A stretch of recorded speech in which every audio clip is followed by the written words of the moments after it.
this 1 hour of time limit. So I would like to make a humble disclaimer here. Whatever wisdom you see in this session is directly from the masters, seen and unseen.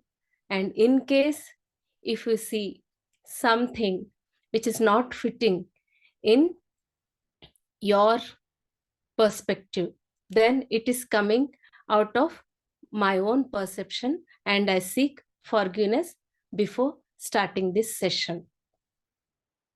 So let us begin. Many great masters.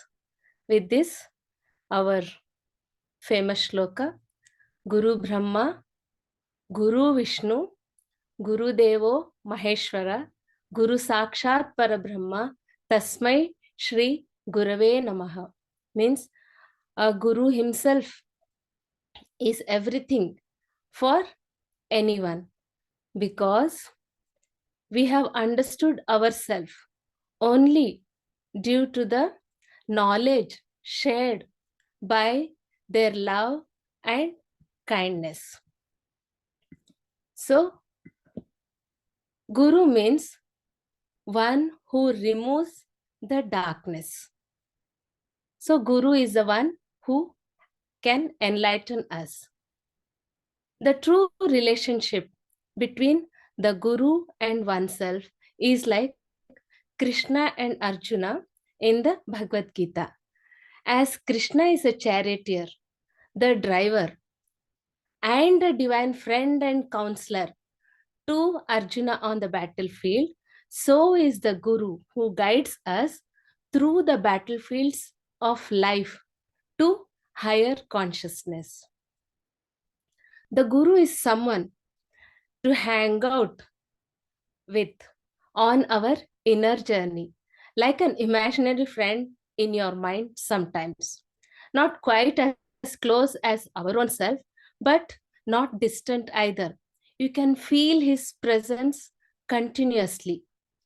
This friend and you are going on a journey within, which is a spiritual life, means our own true life that is beyond our body and mind. And this friend just happens to have total compassion, wisdom, peace, love, and joy. It's completely intimate. Your friend may seem to be coming from outside, yet he manifests inside.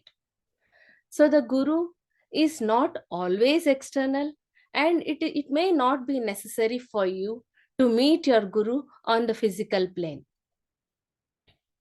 So as Kabir says, our soul has forgotten its true identity as being stuck in this web of mind and Maya. Maya is, now we totally believe that we are this body, and every day in, day out, we conduct ourselves as the body, right? So this one we refer as Maya. Because being trapped in this identity or ignorance, we panic sometimes, we fear sometimes, and sometimes we lose our confidence, right? So that is Maya. When we understand our true nature, then we become fearless. So Sadguru is the one who separates the mind from soul. So after constant efforts like Gyan, Dhyan, Swadhyay, and service, one realizes the true self. So Guru didn't grant any power to the soul. It's already powerful due to being a part of Param Purush. It doesn't need extra power. What does a Guru do? Guru only removes the fog of mind and Maya from it, which make it possible to see the self. How this transformation does occur? So, when we understand the Gyan from the Guru, we understand our own power of mind. And after some certain sadhanas, our desires become balanced, and we stabilize in the state of soul. We become incredibly powerful, incredibly residing in the true state. We handle this life very easily because now there is no confusion. We understand the true value of worldly things, just like in confusion, sometimes a rope may seem as a snake, right? In dark, sometimes when you're walking in a forest or in the house, sometimes by seeing a rope, we imagine that it is a snake because of our inbuilt fear.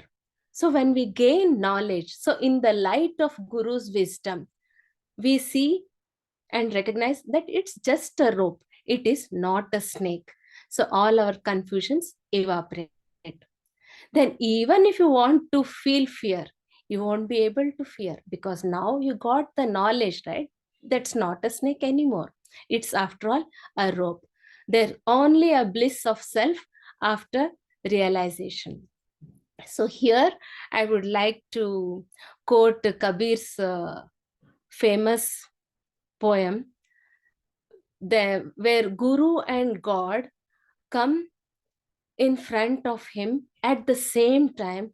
Then Kabir would choose to bow down to Guru first and then to God, because he says, if teacher and God are both in front of me, then only because of teacher I have come to know that this is God.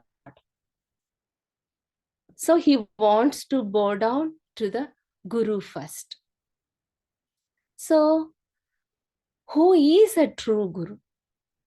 So to understand this difference, I would like to share a Zen story. So there are two Zen masters, Yutang and Dayu. These both gurus are accepting an invitation from a major official who is interested in learning Zen. So Master Yutang addressed the official as, "You are naturally intelligent and receptive man. I think you will make a fine student of Zen." The other master, Dayu, he addressed this major as, "You got to be kidding. This lame brain may have a high position, but he couldn't know Zen if he was hit over the head with it." Then, what's your guess? Who would the major choose as his guru? One guru is praising him as naturally intelligent, and the other guru is stating him as a lame brain. So, a guru is actually a friend who constantly punctures your ego. Saying pretty things about people is very easy, right? But the real work of a guru requires the necessary compassion to point out limitations with the risk that it may earn anger or hatred in return. So a master takes the risk of losing friendship because he is truly concerned about your well-being. So this major official is very wise, and he chose Dayu in his life, and later on he built temple for his guru and he became a realized master. So a guru is actually a presence. He is not a person as we sometimes see. So to make use of this energy and possibility, all we have to do is to become an opening from within. So let's hear to the story of value of a guru. So most of you have heard this story in different perspective. So there's a monk who is approached by a poor person who is saying to the monk that he is very hungry and doesn't have any wealth or any support to buy food. So at that time, the monk gives him some kind of precious stone and asks that person not to sell that stone, but to first understand the value of the stone. So this person, first he goes to the fruit vendor. The fruit vendor says that, wow, this stone is pretty valuable. So I will give few fruits for this stone in exchange. So the person says, no, this is not for sale. Just I wanted to know the value of the stone. Then the person takes the same stone to a grocery shop, and then there he asks the grocery owner the value of the stone. The grocery store owner also likes the stone, and he says, this stone seems valuable. I will give few bags of rice in exchange of this stone. Again, same thing he repeats. He goes to a jewelry shop, and there he asks the jeweler the value of the stone. The jeweler is wondering, this stone is very precious. We will never get such a precious stone so freely available. Where did you get this? This is priceless. So then the person takes the stone back to the monk and then says, what is this? Why is there so much of difference in the price? So to give an analogy, I'm using this story to understand the value of the guru. Here, the stone is same, but the value is changing depending upon the persons who are examining the stone. So, to give an analogy, the guru is same, but where does the value of the guru comes from?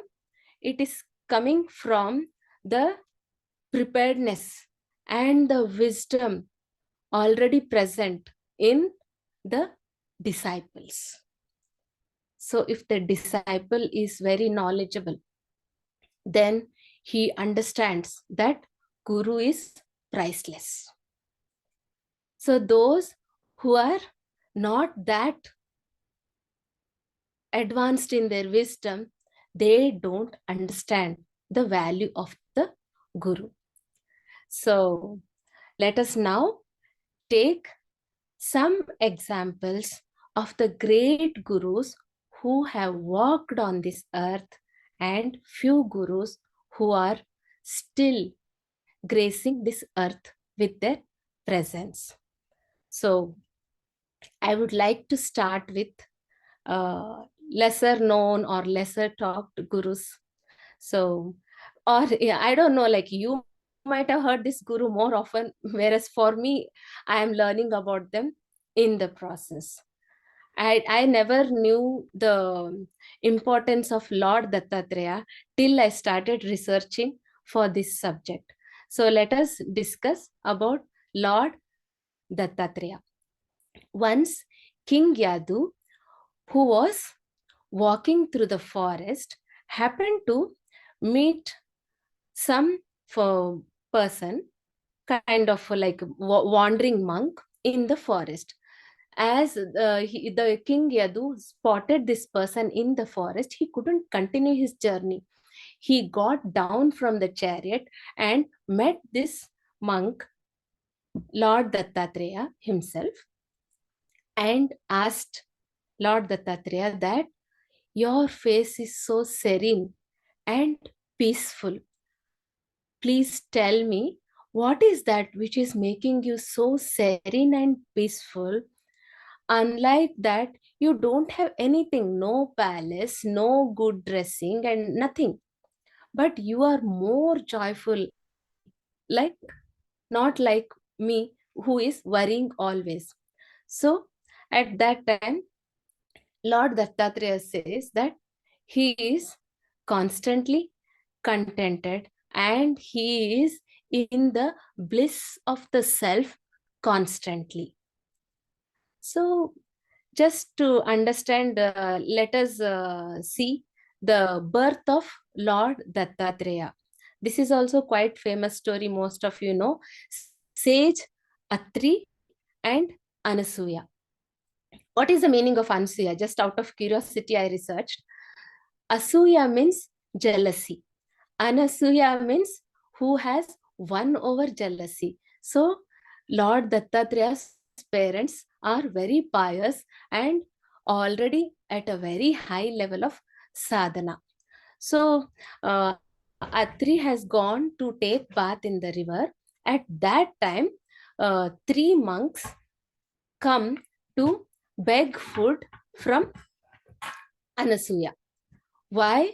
Because the pious and spiritual advancement of Anasuya has reached to the goddess themselves, that the Trinity, Brahma, Vishnu, Maheshwara's wives, they were wanting to test the true pious nature of Anasuya. So they requested the Trinity, Brahma, Vishnu, Maheshwara, to go to earth and test her. So as a result, they come to Anasuya and now they are begging. When they beg, at that time, Atri is gone to the river to take bath, and Anasuya is all alone, and she didn't prepare any food yet. These three are dressed up as monks and wandering monks, and they are begging for food. So in our tradition, whoever comes for begging at that time, they have to give some food, right? So Anasuya says to that beggars that she will give food if they give her some time to cook. Then these three beggars, they agree to wait, but on one condition: they will accept her food only if she serves them being naked. So she falls into dilemma. How can she serve these people being naked? So she asks, once she goes inside, she gets some water and she sprinkles water on these three beggars, who turn into small babies. And then with her power, she produced some breast milk and fed all those three.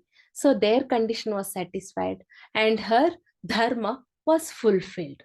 So then they come to their original Brahma, Vishnu, Maheshwara form, and they ask for,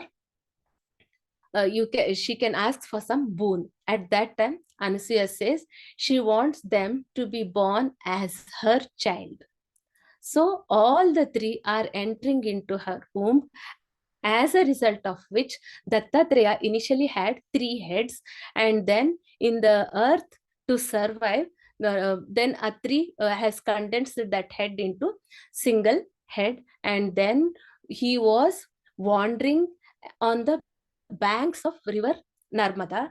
So his proof of having wandered on earth have been found in Mount Girnar near Ganagapur. Why I chose this story is, just 2-3 days back, our Grandmaster Prabodhji conducted a live workshop at Ganagapur. So I thought this story would be worth sharing. So Dattatreya attained realization at this Mount Girnar near Ganagapur, and it is said that his footprints are visible on that Mount Girnar. So we are now coming to that story. We entered into a flashback previously. Now that dialogue between King Yadu and Lord Dattatreya in the forest. So Dattatreya is so serene and he is so blissful because he is constantly in the soul consciousness. So after that, he says, who is your guru? King Yadu is asking, who is your guru? Lord Dattatreya says, for anyone, one's own Atma is guru. Yet, he attained wisdom from outside gurus also, and then among them, there are 24 gurus. Who are the gurus Dattatreya is talking about? So, all the nature present around him, as well as animals and people, he took wisdom from all of them. And we are discussing those which are applicable to only us, because Dattatreya has described them as gurus from a wandering monk's perspective. So I am taking only those relevant to common to household people also. So we are discussing only those gurus who are applicable to our regular day-to-day life. So Dattatreya says, Earth is his first guru, as he learnt patience and doing good to others. For Mother Earth endures every injury man commits on its surface, and yet it does good by producing crops, trees, etc. His second guru is water, where he learnt the quality of purity. Just as pure water cleanses others, so also the sage who is pure and free from selfishness, lust, egoism, anger, greed, etc., purifies all who come in contact with him. And then air is his next guru. Though the air is moving everywhere, the air never gets attached to anything. So Dattatreya says he learned from the air to be without attachment, though he moved with many people in this world. The next guru is fire. From fire, Dattatreya says, fire burns bright, so also the sage should be glowing with the splendor of his knowledge and tapas. So there are many versions of his description. In one more description, we can also see fire to be a representative of hidden quality of anyone. For example, if you see a wood, as soon as you see a wood, you cannot tell that wood is having fire hidden in it. But when wood comes in contact with the fire, it will catch fire, right? So similarly, we also have the soul consciousness within ourselves. But obviously, when we see people, we don't see them as God, right? But the God is hidden within, which cannot be obviously seen. So that teaching also we can take from fire. The next guru, the air. Air we discussed, right? Sky. The open sky will contain all the things. It is, a sky can also be stated as space. For this, we can do an experiment like close your eyes for a minute and you can visualize the Disneyland. Visualize large bridges. Visualize next the ocean. Visualize the huge mountains. So now open your eyes. See, in our imagination, we can hold the endless ocean, the endless forest, the endless mountains in our imagination, right?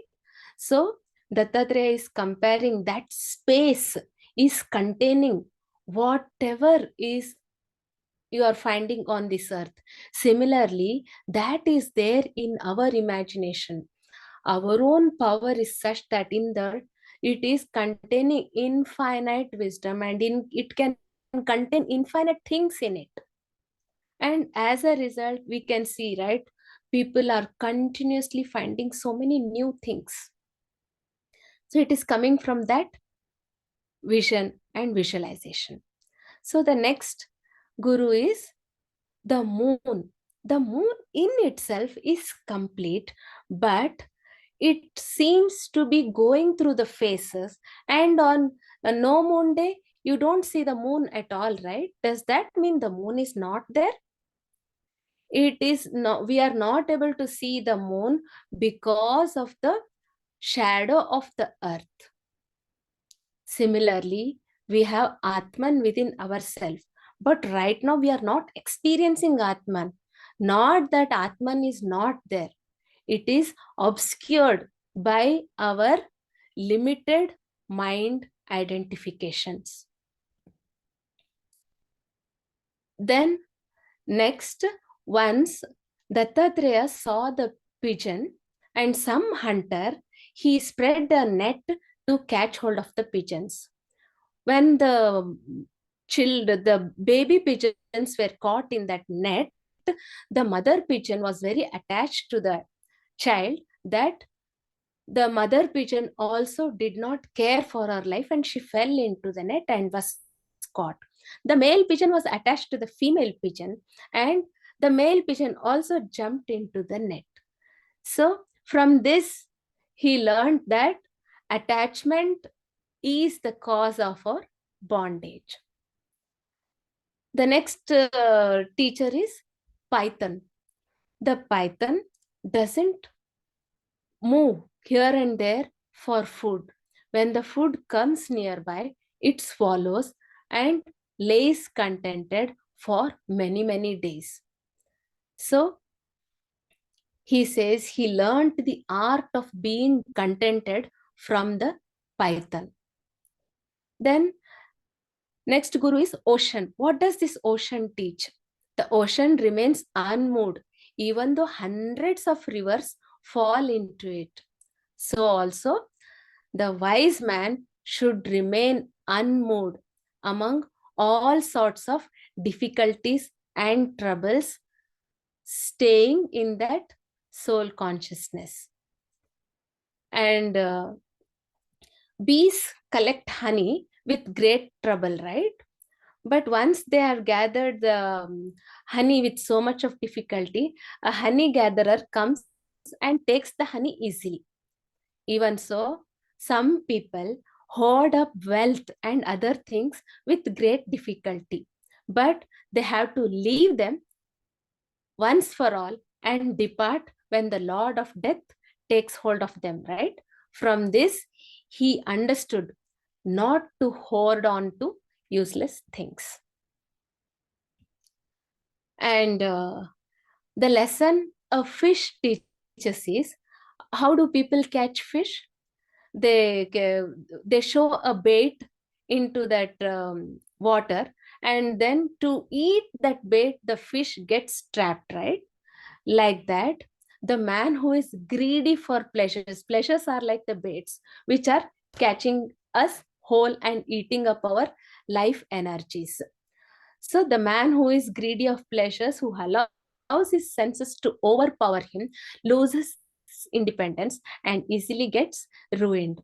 So we should develop awareness on the nature of pleasures. It is the lesson that the fish teaches us. And a child also teaches us a lesson. Child means a newborn child or a very young child, which is very much 6 months old, like that, right? So as soon as this hunger is pacified, the child is very joyously enjoying the time. Though the child is helpless, the child is dependent on somebody else to move from place to place. The child cannot move from place to place, and it is dependent upon others for food and safety, shelter also, right? But still, you see, the child is so much filled with joy than compared to any adult. That's why we feel so good to hold newborn babies or very young kids, right? They are so much joyful, and that their thought process or whatever, we feel like hugging them, and they give so much of joy to the family. So that is, we should learn that staying cheerful from that child. We adults have the power of serving, finding food for ourselves and protecting ourselves, shelter, and we are moving about easily. We are having so much of power, but whereas we are constantly lost in our heads, and as a result, we lose our peace. So the next guru is a raven. Raven is a crow kind of a bird. So once Dattatreya watches a raven holding on to a piece of flesh. When this bird has a piece of flesh in its mouth, it was beaten by other birds. So once it dropped that piece of flesh, it got peace and rest. So from this, we can learn the lesson that a man in the world undergoes all sorts of troubles and misery when he runs after unmindful pleasures, and that he becomes as happy as the bird when he abandons unmindful pleasures. I'm using particularly unmindful pleasures because certain pleasures are like good for our survival. Maybe we came to this earth for certain pleasures also. So certain pleasures are allowed according to our masters. So it's okay. So we that shouldn't cross the limit of balance. Then what does a serpent teach us? A serpent never builds a hole for itself. A serpent always starts living in an ant hill, right? So what is it teaching that? Means we shouldn't engage or waste our energies in building house after house after house. Because I don't say that you should never build a house like a serpent. Yes, one house is okay, but nowadays people are trying to, if you have one house, one more bigger house, if one car, two more cars.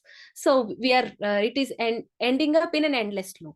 So we should try to learn some lesson from this serpent. And the mind of an arrow maker was once wholly engrossed in sharpening and straightening an arrow.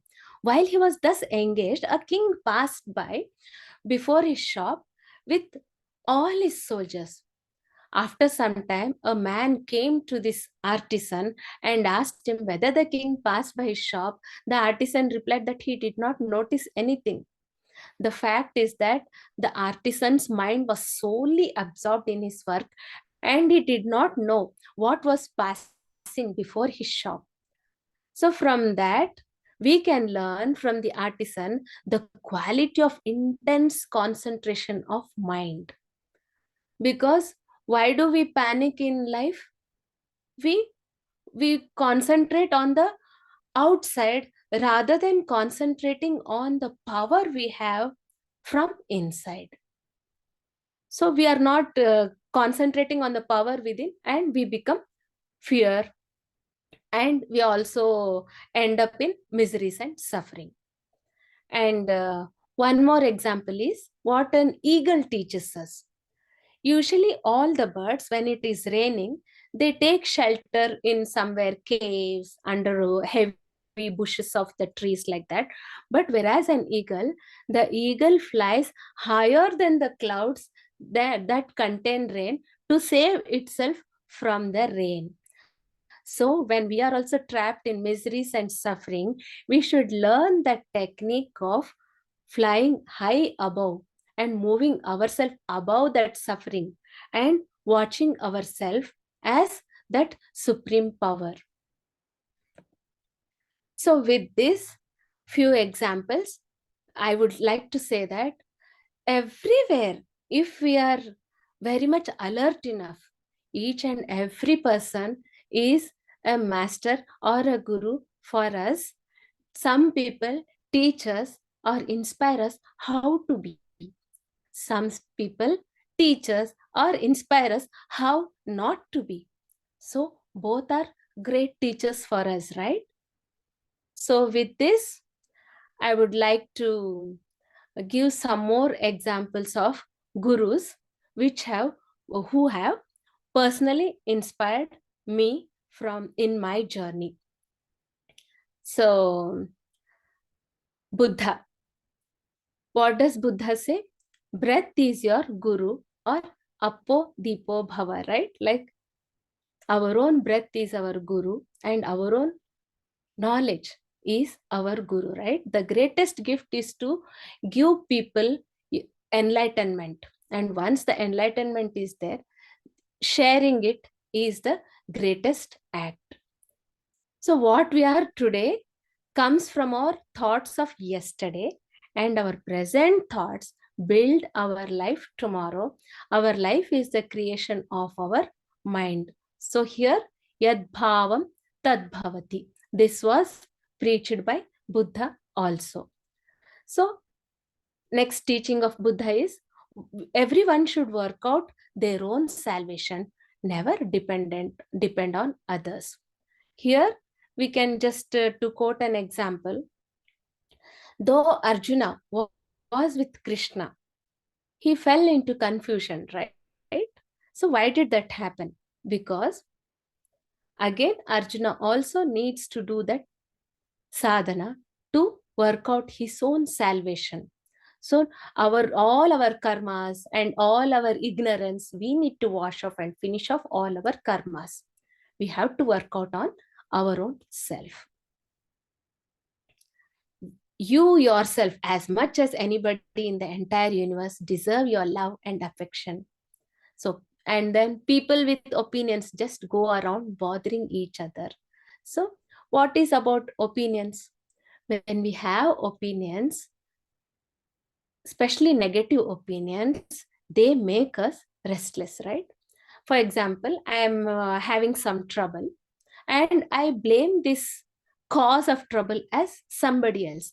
When I am blaming somebody as cause for my troubles, I am holding an opinion that such and such person is very much bossing me or something. Then what is happening? I can never be peaceful, right? When I take in charge of my own troubles, I don't blame somebody else outside. I don't hold on any opinion of people outside. Then I can be free from all the suffering. So next is the root cause of suffering is attachment. And then one more saying Buddha says is, if you knew what I know about the power of giving, you would not let a single meal pass without sharing it in some way. Means sharing will give you so much of energy from within that we should experiment how these energies are by truly giving away our things which are very precious to us. It should be very precious to us, and we should really consciously share that with someone and experience the energies that are created within us. Next is, nothing can harm you as much as your own thoughts unguarded. So we should be a guard of our own thoughts. Here I would like to quote an Eckhart Tolle's example. Eckhart Tolle says that how we should guard our thought is like a cat, how it hunts the rat, like that. As soon as it finds the rat, the cat jumps at the rat and then catches the rat. Like that, we should be so alert of catching our thoughts, positive or negative. We should be continuously watchful of our thoughts. And to live a pure, unselfish life, one must count nothing as one's own in the midst of abundance. Because what is ours here? This house, is it mine? If this body dies, will I carry this house with me? So how much ever abundance is, we have to enjoy here only, and we should be aware of that nothing belongs to us personally. And then one more powerful teaching of Buddha is, may all beings be happy, may all beings be peaceful and healthy. When we say this and you spend some time and radiating the energy in this thought, when you truly feel that everybody in this earth, everybody in this universe, all creation, including animals, ocean beings, sky beings, everybody should be peaceful, healthy, and happy and be liberated. You can experience the energies created within. If you spend some time in this thought process, or else you can say it aloud 11 times and experiment for yourself, you will gain lot of energies. And next teaching is, if you find a wise critic to point out your fault, you should follow him as you would a guide to hidden treasures. So if you find some wise critic, means the hidden treasure is so precious, right? If you know somebody is showing us the way to hidden treasure, we will not leave such person, right?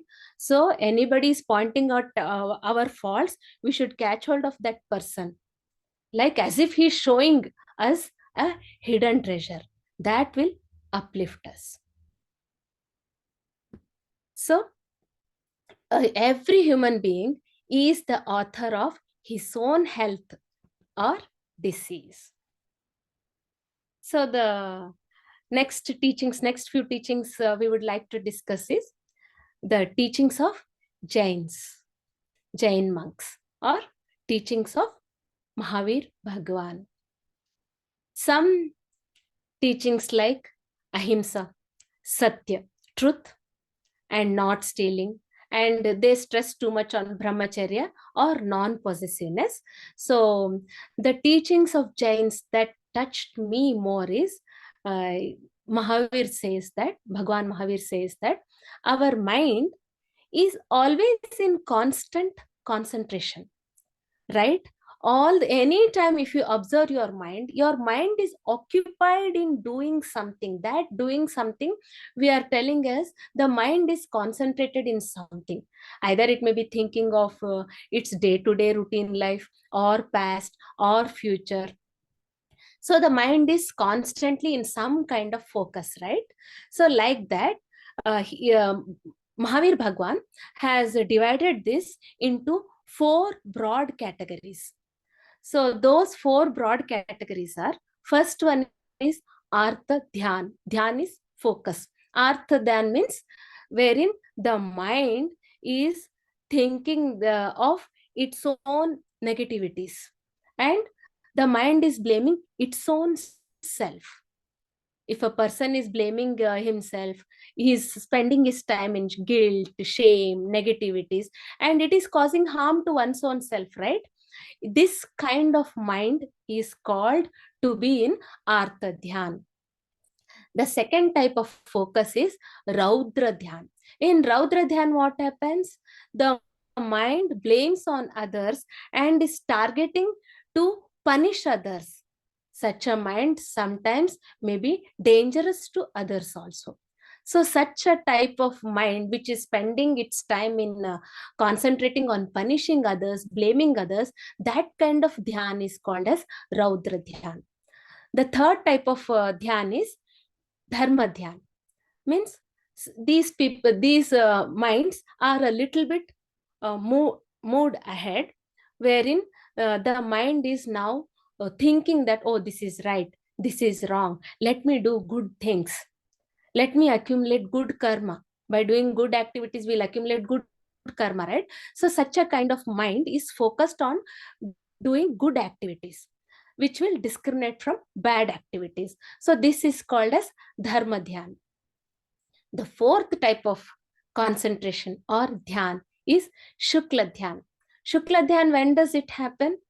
When a person is aiming at total liberation, understanding that in Dharma Dhyan, what happens? Good activity, bad activity. It's happening, right? Constantly we are dividing the world into 2 parts. And then we ourselves again will get in a kind of loop again. When you do bad activities, it's like iron cuff or iron cage. Or when you do good activities, it's like gold cuff or gold cage. What cage do you prefer? Iron cage or gold cage?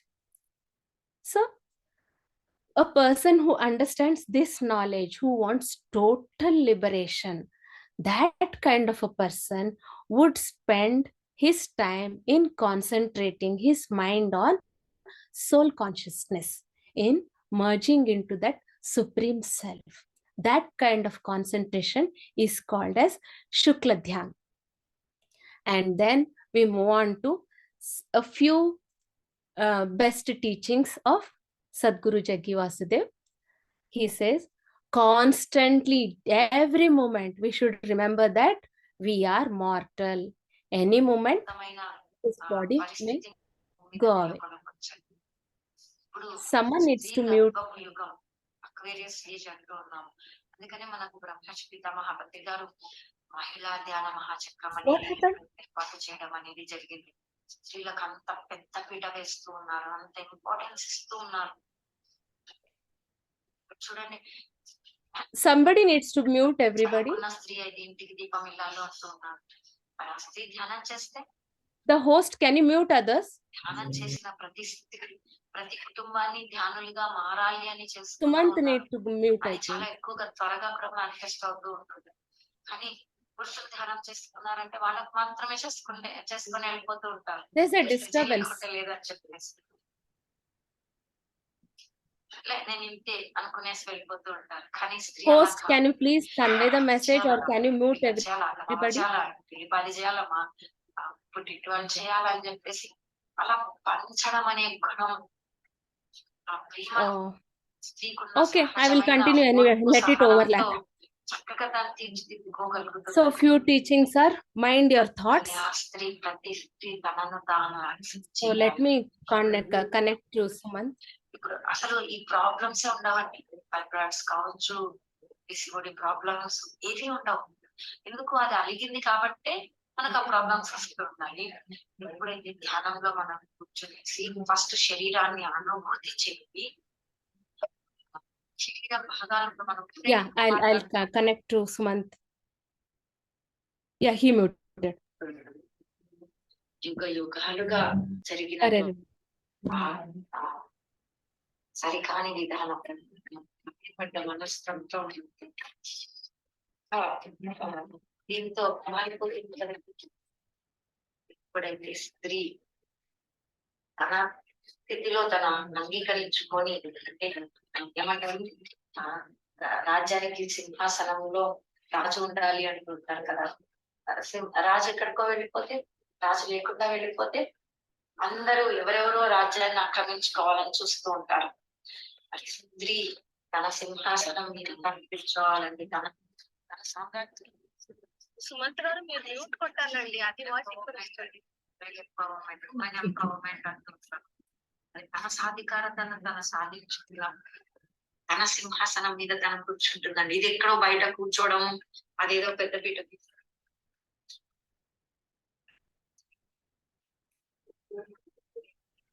So sorry, my dear masters. So we were discussing on few best teachings of Sadguru. So constantly we should mind our thoughts, appreciate reality. Oh my God. So find your happiness within your own self. Pay attention to yourself. You can turn suffering into growth. Don't identify yourself with anything. Make yourself a solution and not a problem. Don't be so serious in life is the best of his teachings I connected to.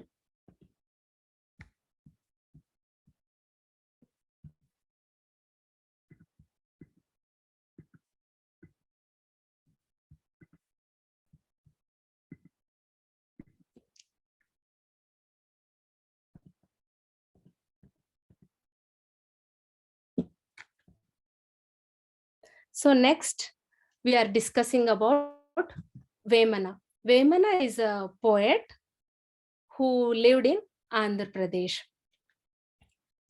So he taught his wisdom through his poetic writing.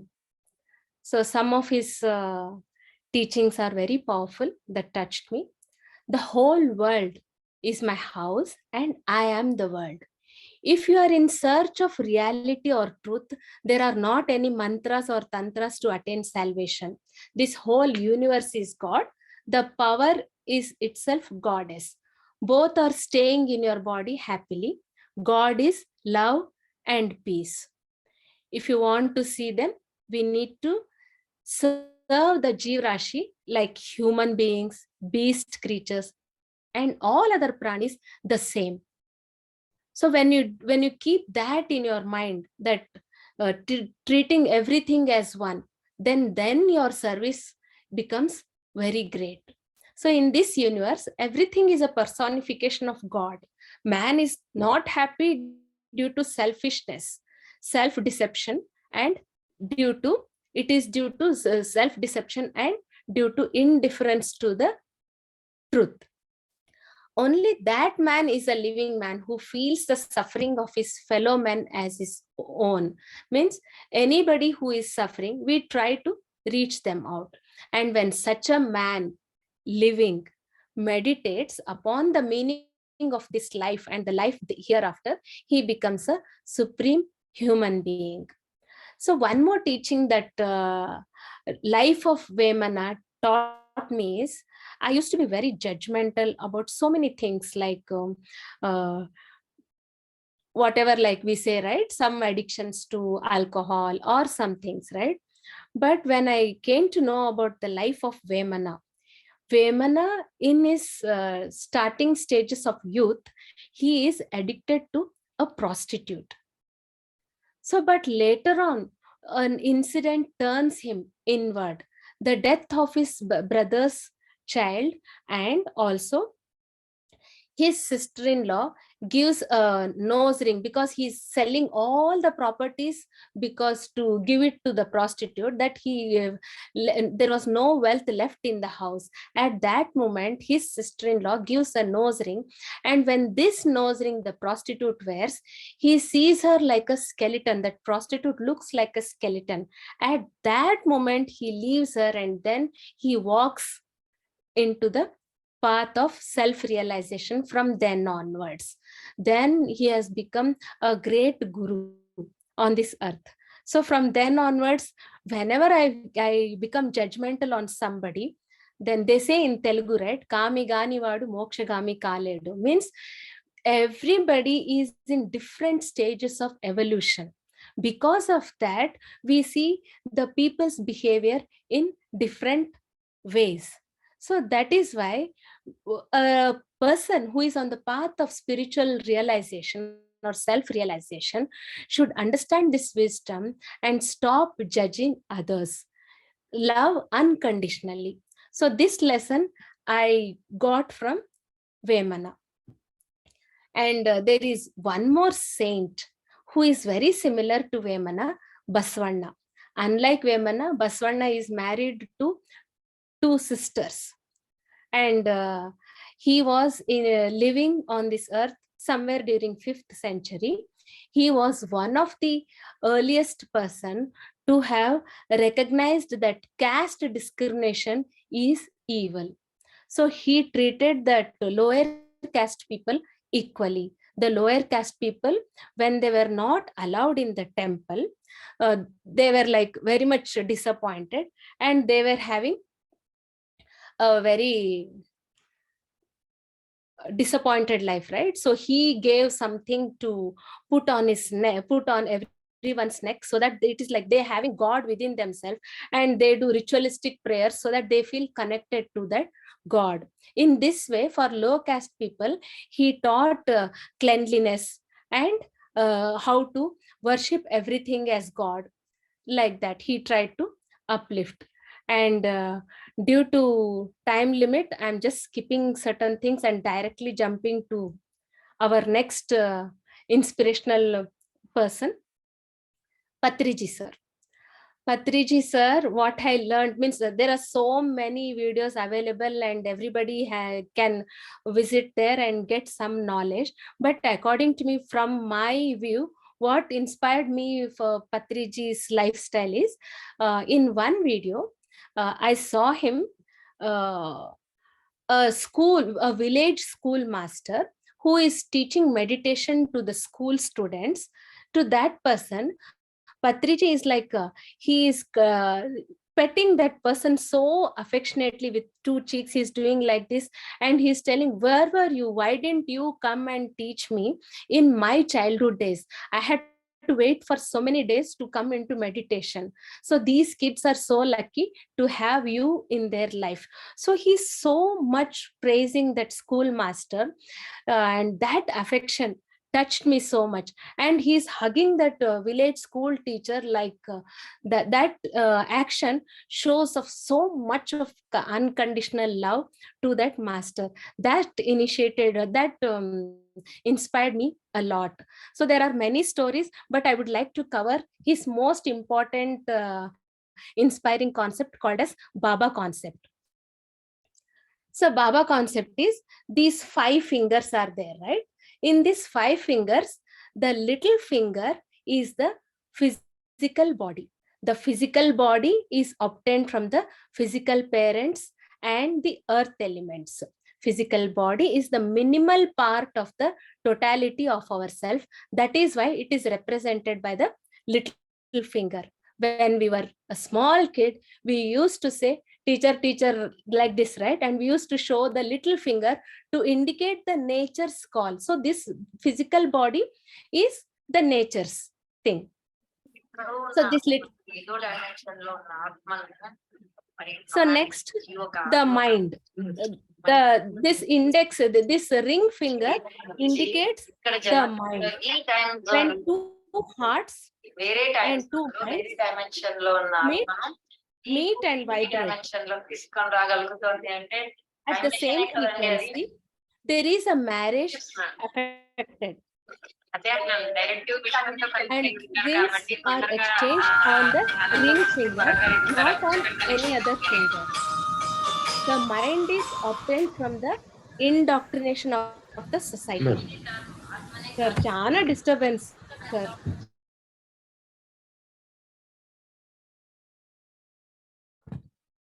The mind is obtained from the indoctrination of the society.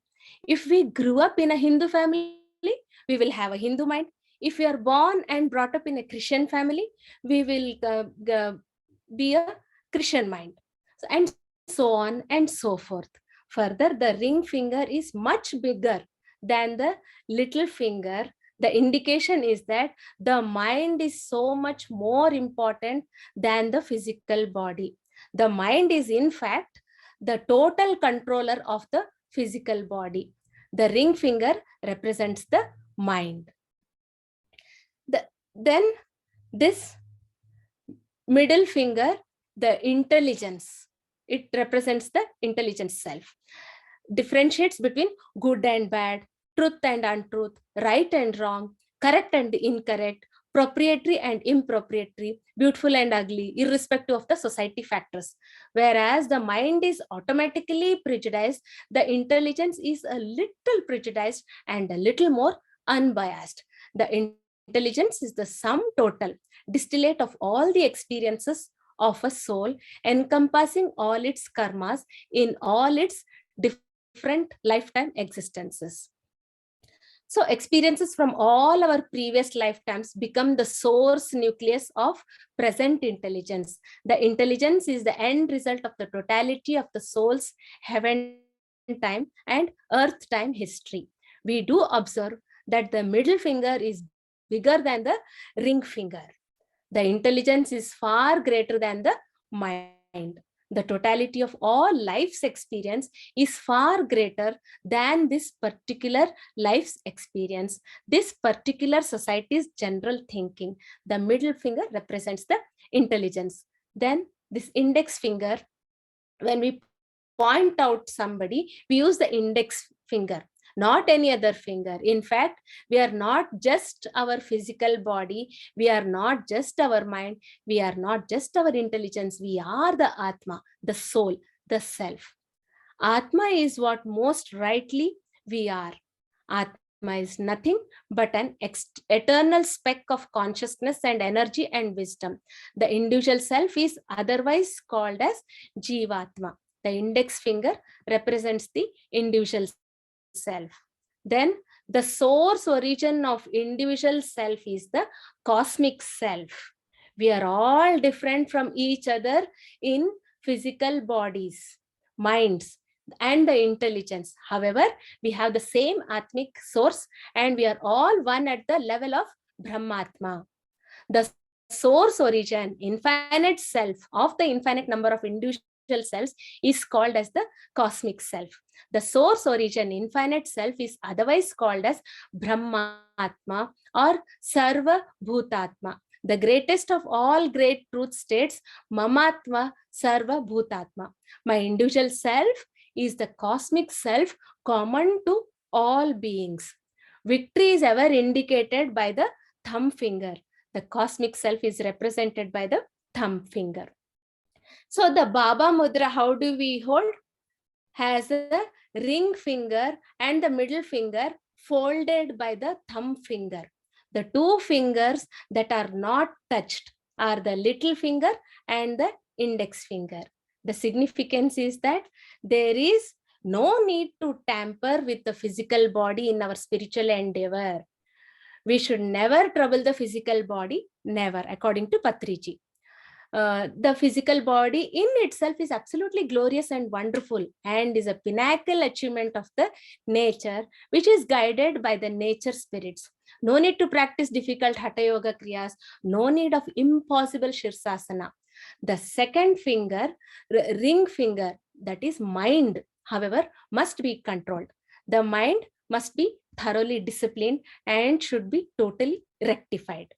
All the prejudices and stupidities of the society are reflected truly in the individual mind. Such prejudices and stupidities of the societies hamper an individual's sanity and spiritual intelligence. Liquidating the impact, all the prejudices and stupidities of the society on an individual's mind is the process of meditation. What can tame the mind? The cosmic self. However, that should be agreed upon by the individual self. When the individual self wants to see that its mind needs to be rectified and purified, it goes into meditation. Then the cosmic self takes over, purifies and rectifies the mind by means of its cosmic energy, cosmic mind. This is the symbolic meaning of the ring finger being controlled by the thumb finger in the Baba Mudra. Similarly, the limited intelligence, that is the middle finger, also needs to be tamed, because the limited worldly intelligence represents half knowledge, and half knowledge is absolutely dangerous. Half knowledge is rectified only by full knowledge, and cosmic self alone is full knowledge. This is the symbolic meaning of the middle finger being controlled by the thumb finger in the Baba Mudra. When the individual self decides to become enlightened, it chooses to go into meditation. When the individual self chooses meditation, then the cosmic self takes over and transforms the limited intelligence, the worldly intelligence, with its spiritual intelligence and spiritual knowledge, also called as buddhi. So transformation of worldly intelligence into buddhi, also called as spiritual intelligence, is called as Jnana Yoga. The most important thing to understand is that Jnana Yoga happens automatically and naturally in Dhyana Yoga. So Baba Mudra, essence of Baba Mudra is ring finger rectified Dhyana Yoga, middle finger rectified Jnana Yoga, traveling from a state of the mind to a state of the buddhi. That is called as meditation or spirituality or spiritual science or enlightenment. So Patriji says, do right meditation, do Anapanasati meditation, become a perfect master, become a Baba. And life is a Leela. Everyone is on the path of evolution. So understand that this life is a Leela, and never become judgmental, and we should uplift ourselves through meditation. The next inspiration in my life is Gudakesha. From Gudakesha, I have learned that awareness, oneness, and we have learned that we take energy from seeing, energy through seeing, Divya Mangala Drushti, energy by taking that Vishwatma energy, Vishwa Shakti and Brahma Shakti. We are now learning to take energies from all end, converting everything into energy. And that with that smile also gives us energy, and it arrests the thought process. The other day, the other master, when she explained about Gudakesha, she told about everything, right? So this is a great inspiration, which is like practically it will put an arrest to all our thought process. When you smile, it practically puts an arrest to our mind redundant thinking. So with this, I would like to conclude. Many great masters, there are many great masters to learn from. So keep learning from each and everybody. So thank you. Now, any questions?